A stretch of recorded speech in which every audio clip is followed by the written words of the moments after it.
ஞான வழியில போகணும்னு ஆசை உள்ளங்க, போரும்பா இந்த உலகம் போரும்பா அப்படின்னு ஞான வழியில போகணும்னு ஆசைப்படுறவங்களுக்கு, தமிழ்நாட்டில் சித்தர்களுக்கு ஞான திருஷ்டியில வந்திருக்கிற அத்தனை இன்ஃபர்மேஷன்ஸ் எல்லாத்த பத்தியும் ஆழமான கம்ப்ளீட் தகவல்கள். It's an excellent magazine. அருளாளர்கள் 1000. ஆசிரியர் ஜீவ அமிர்தம் கோ. திருமுருகன். நூல் உங்களுக்கு வேண்டுமா? அதற்கான அலைபேசி எண் 739-739-4174. ஜிபே மூலம் செலுத்த 9176564723.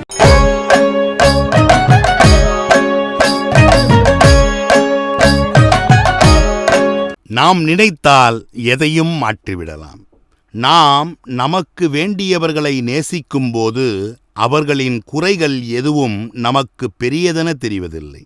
ஆனால் நாம் நேசிப்பவர்கள் எப்படி இருக்க வேண்டும் என்பதை நாம் தான் தேர்வு செய்ய தவறிவிடுகின்றோம். அன்பு, கருணை, தயவு, பரிவு, ஈகை என பண்பு உடையவர்களை மட்டுமே நாம் தேர்வு செய்ய வேண்டியவர்கள் ஆவர்.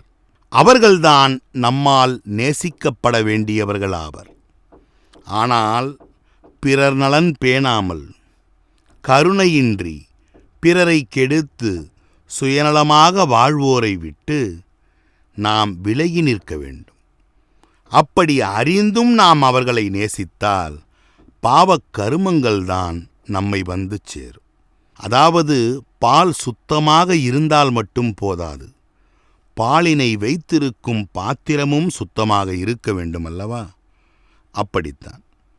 ஆக இங்கு நாம் நல்லவராக இருந்தால் மட்டும் போதாது, நம்முடைய சேர்க்கையும் நல்லதாக இருக்க வேண்டும். பெரும்பாலான மனிதர்கள் தங்களின் சுயநலத்தையே சிந்திப்பதால் நேசிப்புத்தன்மை இல்லாமலேயே வாழ்ந்து விடுகிறார்கள். அதனால் வாழ்வின் இயல்பை இழந்து விடுகின்றார்கள். உண்மையை அவர்கள் மறைத்து பேசி பொய்யிலே நிலைத்து விடுகின்றார்கள். ஆக சிறிய குறைகளை பெரிதுபடுத்தாமல் நம்மை சுற்றி இருப்பவர்களை நேசிப்பதில் தவறில்லை. ஆனால் எப்போதுமே சுயநல எண்ணத்துடன் பிறருக்கு தீங்கிழைத்து பிறரின் பொருள்களை அபகரித்து வாழும் குறையுடைய மனிதர்கள் யாராக இருந்தாலும் அவர்களின் உறவை நாம் துண்டித்து கொள்ள வேண்டும். அதுபோன்ற ஈனர்களை நம்பி நம்முடைய வாழ்க்கையை இழந்துவிடக்கூடாது என்பதில் நாம் தான் தெளிவாக இருக்க வேண்டும். மூடத்தனமாக எதையும் கவனிக்காமல் தேர்ந்தெடுக்கும் போது நம் வாழ்வானது சிறை வாழ்வாக மாறிவிடும். எங்குமே நாம் நம்முடைய எதிர்பார்ப்புகளை குறைத்து கொண்டு வாழ வேண்டும். அப்போதுதான் எந்த இழப்புகளும் நமக்கு பெரியதாக தெரியாது. இங்கு நாம் எந்த எதிர்பார்ப்பும் இல்லாமல் வாழ்ந்தாலும் ஏமாற்றும் மனிதர்கள் இருந்து கொண்டுதான் இருப்பார்கள். அதனால்தான் சரியானவற்றை நாம் தேர்ந்தெடுக்க வேண்டும். இல்லையெனில் நம் வாழ்க்கையே சூன்யமாக மாறிவிடும். இங்கு எல்லாம் சரியாகிவிடும் என்ற வெற்று நம்பிக்கையில் பயணித்து வாழ்க்கையை நாம் இழந்துவிடக்கூடாது. இங்கு எதையும் சரி செய்து விடலாம் என்ற தன்னம்பிக்கைதான் நமக்கு வேண்டும். ஆக நம்மை நாம் சரி செய்வதுதான் வாழ்க்கை. எல்லாவற்றையும் நம்மால் இங்கு சரி செய்துவிட முடியாது என்று பின்வாங்கிவிடக்கூடாது. ஒரு சிலரின் வினைக்கருமம் அதன்படி இருந்துவிட்டு போகட்டும். ஆனால் நாம் நம்முடைய இயல்பை, முன்னோர் அன்று வாழ்ந்து காட்டிய வாழ்வியல் முறையை இன்று நாம் வாழ்வதற்கு துணிதல் வேண்டும். அதனை விடுத்து எதிர்காலத்தை எண்ணி கலங்கி நிற்கக்கூடாது. நாம் விரும்பும் வாழ்வானது நம்மிடம்தான் இருக்கிறது. அதனை நாம் யாருக்காகவும் கொடுத்து நாம் கண்ணீர் சிந்தி நிற்கக்கூடாது. இதுவரையில் நமக்கு யார் மீதாவது கோபம் இருந்திருந்தால் அதை இன்றே மறந்துவிட்டு நம் மனதில் அன்பென்னும் போர்வையை போர்த்திக்கொண்டு நடந்த அனைத்தையும் அறிவுக்குள் உட்படுத்தி இங்கு வேண்டியதை பற்றி கொண்டு வேண்டாததை புறந்தள்ளி வாழ்வில் பயணிக்க வேண்டும். மனதில் எதிர்வினை ஆற்றுகின்ற கோபம், வெறுப்பு, ஏக்கம், எதிர்பார்ப்பு, பொறாமை, பேராசை, ஆணவம் போன்றவைகளை போர்த்தி கொண்டு பயணித்தால் நம்முடைய உடல்தான் கெட்டுப்போகும். ஏனெனில் நம்முடைய உடல்தான் நமக்கு முக்கியம். சுவர் இருந்தால்தானே சித்திரம். வாழ்க்கையில் எதையும் வெல்வதற்கு நல்ல உடல்நலன்தான் தேவை.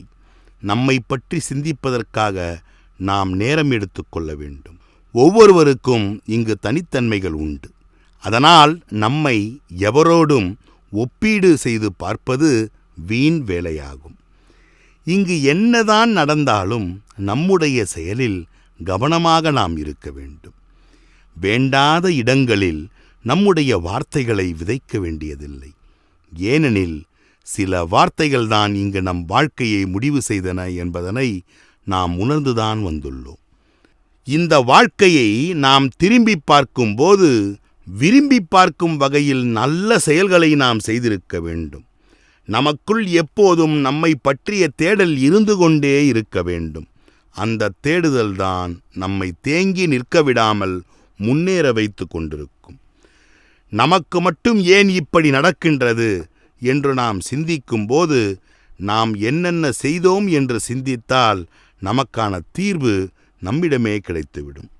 நாம் நல்லதை நினைத்து பயணித்தாலும் இத்தனை துன்பங்கள் நம்மை சூழ்ந்தது எனில் நம்மை நாம் உணர்வதற்கு இந்த பேரண்டம் நடத்தும் அருளிலை என்று நாம் உணர வேண்டும். அந்த துன்பங்கள் இல்லை என்றால் போராடும் எண்ணமே நமக்கு இல்லாமல் போயிருக்கும். இங்கு வேண்டாம் என்று தூக்கி எறியப்பட்ட விதைகளும் மரமாகத்தான் வளர்ந்துள்ளது அல்லவா? ஆக நம்முடைய நல்ல குணத்தை, அன்பை உணராமல் நம்மை தூக்கி எறிந்த மனிதர்களால் நமக்கொன்றும் பாதிப்பில்லை. ஆனால் தூக்கி எறியப்பட்ட நாம் விருட்சம் என்பதை உணரும்படி வாழ்ந்து காட்டுதல் வேண்டும். ஆக நம்மிடம் இருக்கின்ற அறிவுதான் நம் நிரந்தர சொத்து. அந்த அறிவால் இந்த வாழ்க்கையில் நம்மை செம்மையாக்கலாம். காலம் வித்தியாசமானது. நாம் அழுதவற்றை நினைத்து சிரிக்கவும் வைக்கும். அதே நாம் சிரித்தவற்றை நினைத்து அழவும் வைக்கும். எல்லோரிடமும் நாம் அன்பாக இருப்பதில் தப்பில்லை. ஆனால் அனைவரையும் நம்புவதுதான் மகா தவறாகும். இங்கு அழியும் பொருள்களை நேசிக்கும் மனிதர்கள் அதனை பாதுகாத்து கொள்கிறார்கள்.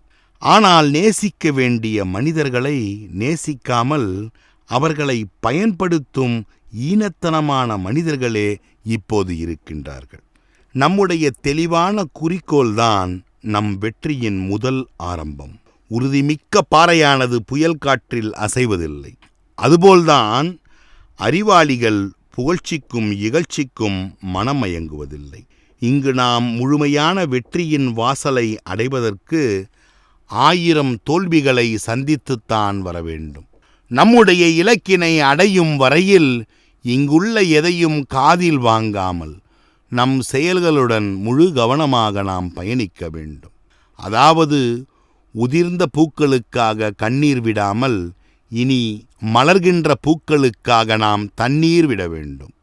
அதுபோல் நம்முடைய வாழ்வில் நம்மை உசுப்பேற்றிவிட்டு நம்மை ஏமாற்றிய மனிதர்களை மறந்து இனி நடக்கவிருக்கும் செயல்களில் முழுமையாக நாம் இறங்க வேண்டும்.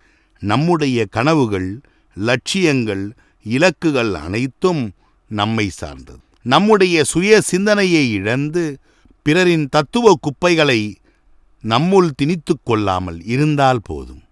இங்கு நம்மை யார் வேண்டுமானாலும் முட்டாளாக கருதி கொள்ளட்டும். நம்மை வைத்து ஆதாயம் தேடும் அற்பர்களை நாம் தூக்கி எறிய வேண்டும். அதற்கு தயங்குதல் கூடாது.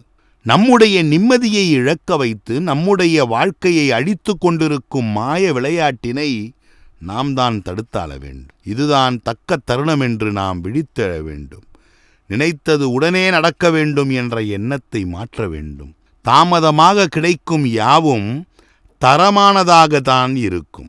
பசி அடங்கிய பின் கிடைக்கும் உணவும் மனம் வெறுத்த பின் கிடைக்கும் அன்பும் பயனற்றது என்பார்கள். அதுபோலத்தான் வாழ்க்கையில் நம்மை விட சிறப்பாக நிறைய பேர் வாழலாம். ஆனால் நம்முடைய வாழ்க்கையை நம்மை விட சிறப்பாக யாராலும் வாழ முடியாது என்று நாம் இயல்போடு பயணிக்க வேண்டும். இங்கு நம்மை பிறருடன் ஒப்பிட வேண்டியதில்லை. உண்மையில் இங்கு நாம் தான் விலை மதிக்க முடியாதவர்கள். ஆனால் நம்மையே வியாபாரம் செய்பவர்களை நாம் உணர்ந்து தூய எண்ணத்தோடு ஒவ்வொரு அடியும் எடுத்து வைத்தால் நம்முடைய வாழ்க்கையே மகிழ்ச்சியாக மாறும்.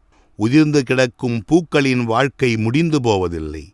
அந்த பூக்கள்தான் மாலையாக தொடுக்கப்படுகின்றது.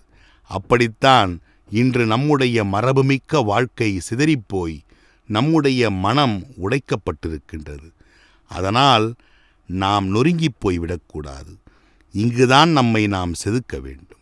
மனிதர்கள் எப்போதும் தோல்வியை வைத்து தனியே பிரித்து பார்ப்பார்கள்.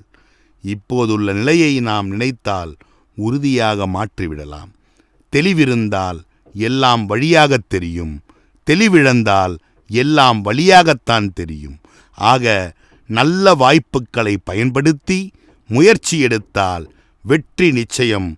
விடியட்டுமே நல்விடியல். வாழ்வோம், வாழ்விப்போம். ஞான வழியில போகணும்னு ஆசை உள்ளங்க போரும்பா, இந்த உலகம் போரும்பா அப்படின்னு ஞான வழியில போகணும்னு ஆசைப்படுறவங்களுக்கு, தமிழ்நாட்டுல சித்தர்களுக்கு ஞான திருஷ்டியில வந்திருக்கிற அத்தனை இன்ஃபர்மேஷன்ஸ் எல்லாத்த பத்தியும் ஆழமான கம்ப்ளீட் தகவல்கள். It's an excellent magazine. அருளாளர்கள் 1000. ஆசிரியர் ஜீவ அமிர்தம் கோ. திருமுருகன். நூல் உங்களுக்கு வேண்டுமா? அதற்கான அலைபேசி எண் 739-739-4174. ஜிபே மூலம் செலுத்த 9176564723.